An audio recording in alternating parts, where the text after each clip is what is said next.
Okay, I'm here with two brothers. This is Timmy and this is Tucker. They get into fights. They are literally brothers from the same litter. Sibling rivalry comes from this sort of, the definition comes from this sort of situation. He is kind of the bully of the situation, but Tucker kind of frustrates the guardians a little bit more than he does. But I think he's insecure, and so some of the chewing and some of the problems that he has are probably trying to compensate for feeling insecure. The other video that we shot showed him kind of going over and invading his space, and I just saw it happening again on the couch. So if you see his ears right now, and he's turned to, he's walking away, and he's licking his lips, which can be also a sign of anxiety. But his ears are not doing these things. His tail, his hackles are not. He's like, whatever, man. He feels insecure. And if you feel insecure, that can cause you to lash out and have some problems. So one of the things I did talk to, because most of the fights, these dogs have actually bit the guardians, but when they have, and I've seen it happen, he's going after him, so they pick him up, and he's snarling, he's not in a good mood, and I think he's turning around at that point and biting right away. And so it's not necessarily he's not being aggressive towards the humans, it's called redirected aggression. I can't get to what I'm frustrated about, so I'm going to take it out on you. Now I have some really high value training treats here, and of course we lost Tucker, but I'll call Tucker over here in a sec. Oh, there he is. And so basically I'm going to go over some tips that you can use if you have two dogs together. But if you do have, I just talked to the guardians about this off camera. My goal is to try to keep these dogs in the home together. But in some situations, if they're fighting and we have a newborn that's on the way, there's another young child in the house, this might not be the best situation for them. And sometimes putting a dog in a situation where it can survive and thrive is a way of demonstrating how much you love your dog. All right, let's see if I can do it this way. Tucker, come here, buddy. All right, so this is called pair treating. Sit. Yes. I know you had to wait a little bit for that one. And then I take a step back. Come here. Sit. Yes. So I'm able to do something with them together. Sit. Yes. But I'm able to keep whatever distance I need to prevent them from fighting. If you hold it right here, that can create a fight, so be careful about that. What we want the dogs to do is essentially, we want to be smart about when they're together. So you can see that body language. So film him. So right there, his ears came up. As soon as he got far enough away from Tim, his ears perked up and he got better. Now film him. And can you see them both? So you saw right there, Tucker kind of shied away. So let's talk a little bit about dog body language. Dogs are normally what I call wiggly and jiggly. So he's not wiggly and jiggly, but he's not showing the anxiety that Tucker is showing. So basically, when I'm reading a dog's body language, I'm looking at them in a number of capacities. First thing I do is I look at their overall body. Is it stiff and tense, or is it wiggly and jiggly? That's how it should be for dogs. Second thing I do is I look at their feet. Trying to see that right there. So he wasn't doing it there. I'm trying to facilitate it. But if you see the lean, he's leaning. A lot of dogs, if they're insecure, they're going to lean away from something or lean towards something. So that's the second thing I look at is are they leaning towards the other dog or away from the other dog? Then I look at their head. Is their head up? Is it down? And are their ears going forward to side or are they back?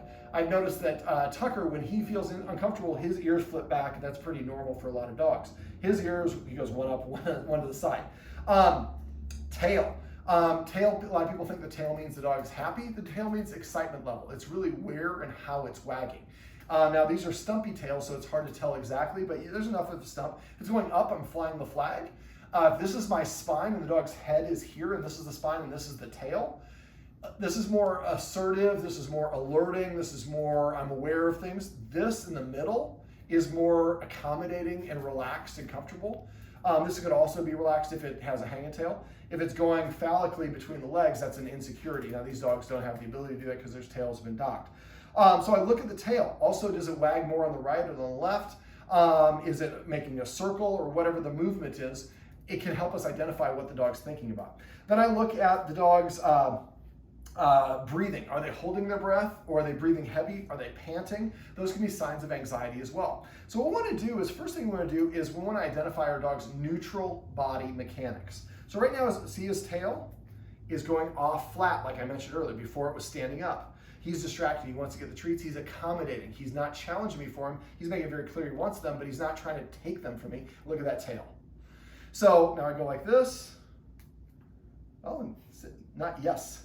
I just want to see if I can get the tail to do something else. So once we can, and I'd like you to look at both dogs with these different categories. So spend like a week, I'm just looking at just like their wiggliness or their head position or their ear position or their tail position, their breathing, whatever it is, or they're leaning towards or whatever it is.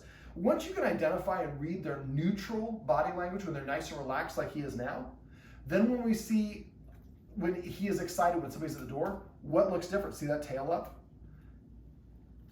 See, he's a little bit more challenging. So if we start seeing every time he gets excited, his tail does this, his ears do this, his breathing does this, his body language stiffness is like this, his lean is this way. So now I can recognize, and just right before we started filming this, Tucker was on the couch. He jumped on the couch and he started kind of bird dogging Tucker. And they were both moving slow and stiff, and I could see that a fight was coming. And he really gets more frustrated when he gets picked up. They both got frustrated. I've seen both of them do it, so I decided to pick up, especially because Tucker is the victim in this situation. So I picked Tucker up. As soon as I picked him up, that's when the fight started, but I had interceded before. And that's really our job as a guardian, especially when we have siblings, is to make sure that we don't let it get to that point. Now, I think most of these fights have happened when the dog's energy levels have gotten too high. I like to say dogs have an energy level range of 0 to 10. 0 is asleep, 10 is as crazy as you've seen your dog. Every time your dog gets a level 5 energy, halfway point, yes. No matter what they are doing, they get a treat out or a timeout.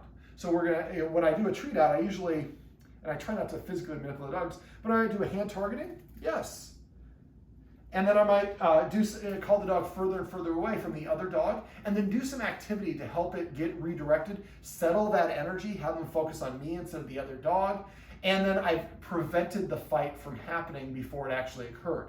But you have to first be able to identify your dog's neutral body language. Then when your dog's excited, what are the differences? What are the ears doing different? What is the tail doing different? What are the hackles? Is the hair standing along the spine?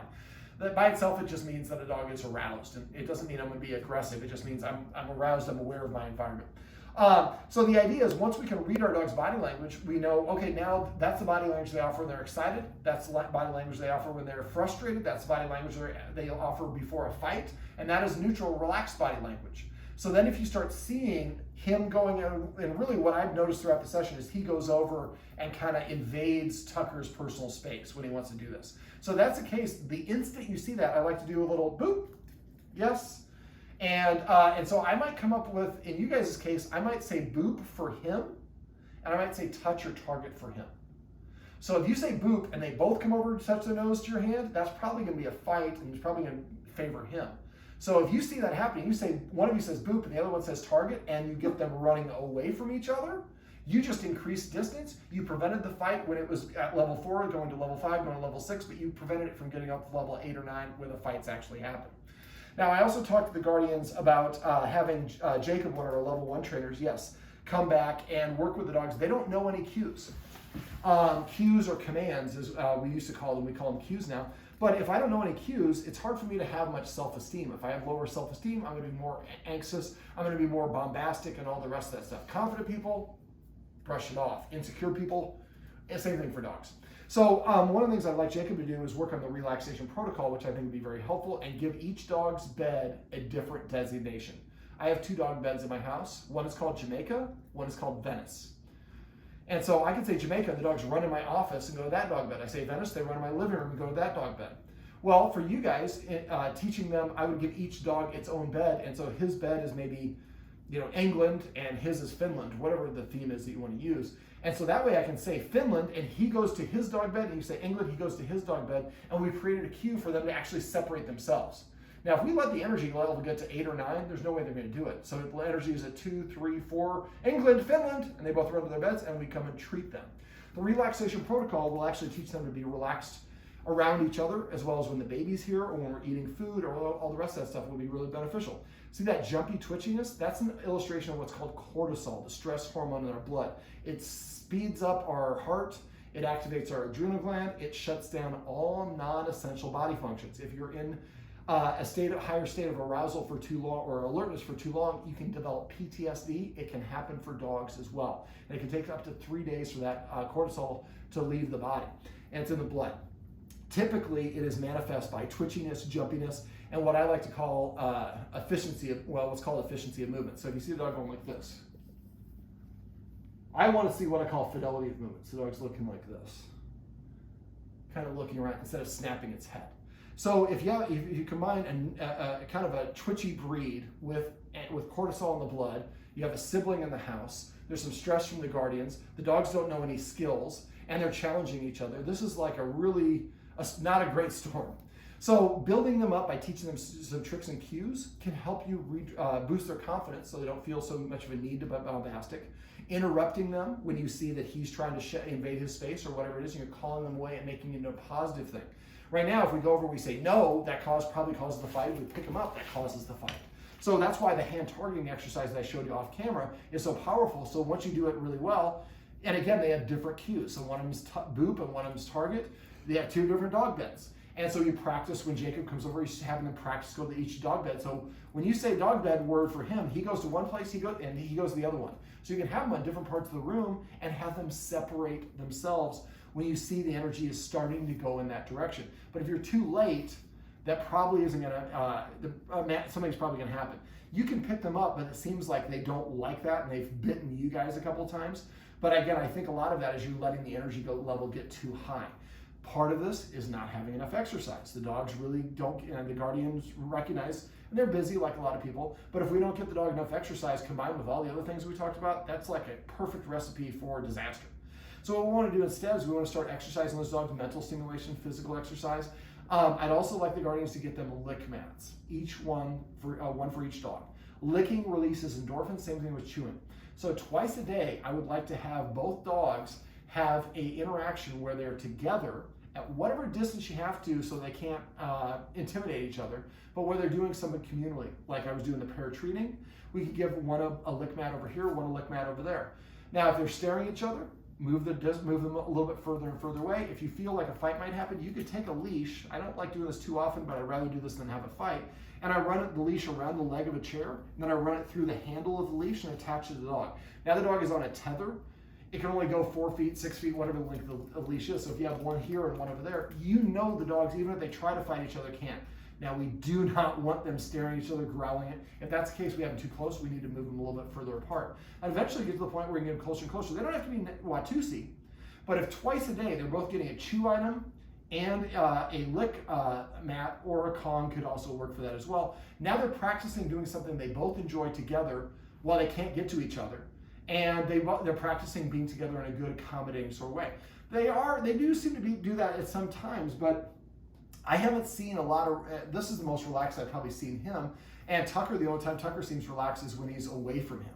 And so if that's the case, if Tucker's in a constant state of fear or high alertness and he's in a state of high alertness, it's hard for them to clear that cortisol.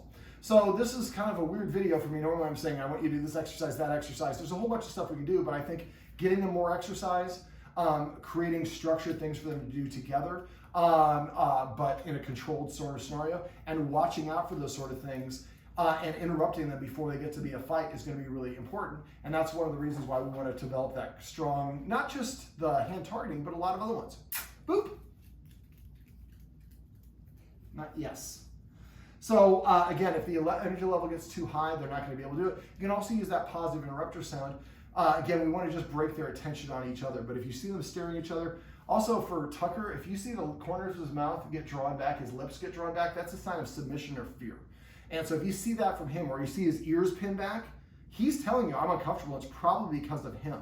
So if that's the case, we can call him away. That helps Tucker feel more comfortable. You've increased the distance. You stop the fight before it actually started.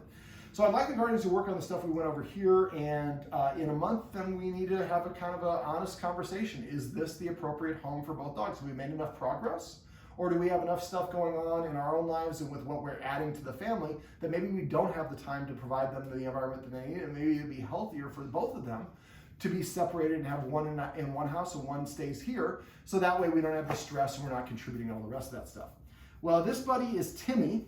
And Tucker is under the camera. You don't have to show him. He's snoozing. And these are some tips you can use, tips and suggestions if you have two dogs that are fighting each other, especially if they're related.